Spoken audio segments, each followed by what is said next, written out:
Hi friends, this video is all about you and quitting smoking. What happens to your skin when you quit smoking?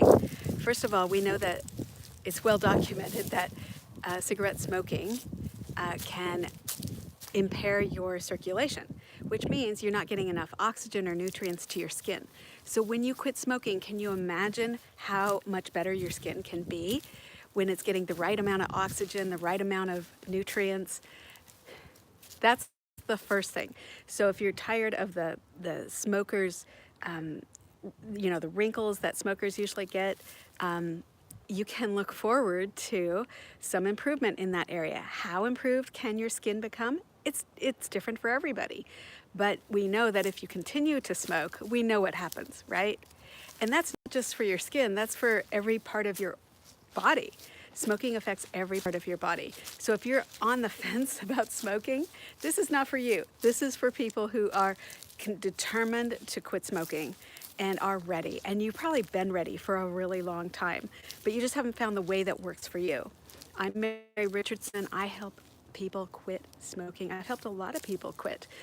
And the best thing is that it is customized to you and you have a lot to look forward to. It's not all about just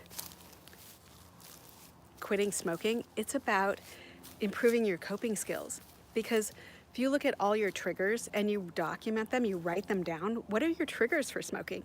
Let me guess. In the car, first thing when you wake up, after you eat, when you're upset, when you're stressed, and maybe even right before bed.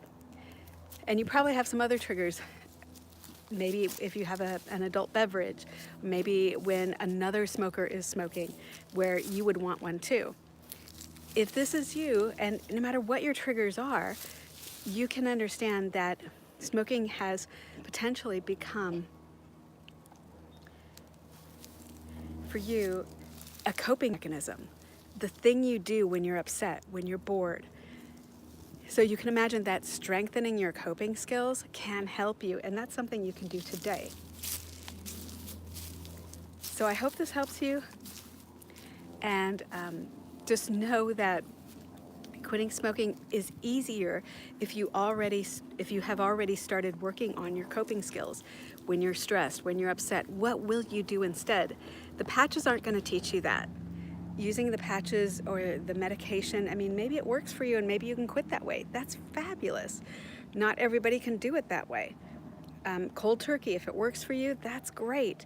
But no matter which method you use to quit smoking, just know that cravings that last for, you've heard people say after years of not smoking, they still have cravings. Those are potentially unmet emotional needs that aren't being fulfilled.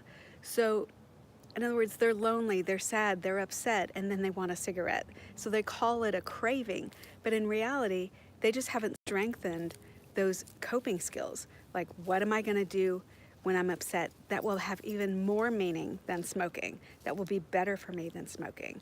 When you start working on those coping skills, it can make your journey of being quit a lot easier. And that's something you can do today. So if you haven't considered this, start looking at when do you mostly want a cigarette?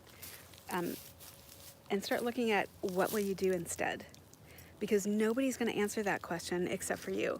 Because nobody knows you like you do.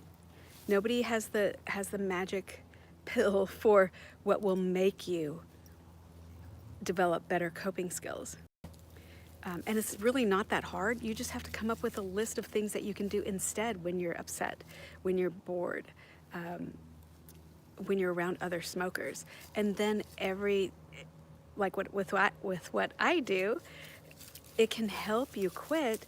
And then if you already have those coping skills and that list of things that you know you can do instead of smoking, that can make it so much easier. What I'm trying to do is set you up for success, which is what I do for all my clients. So I hope this helps you, friends. Be well. I will see you in the next video.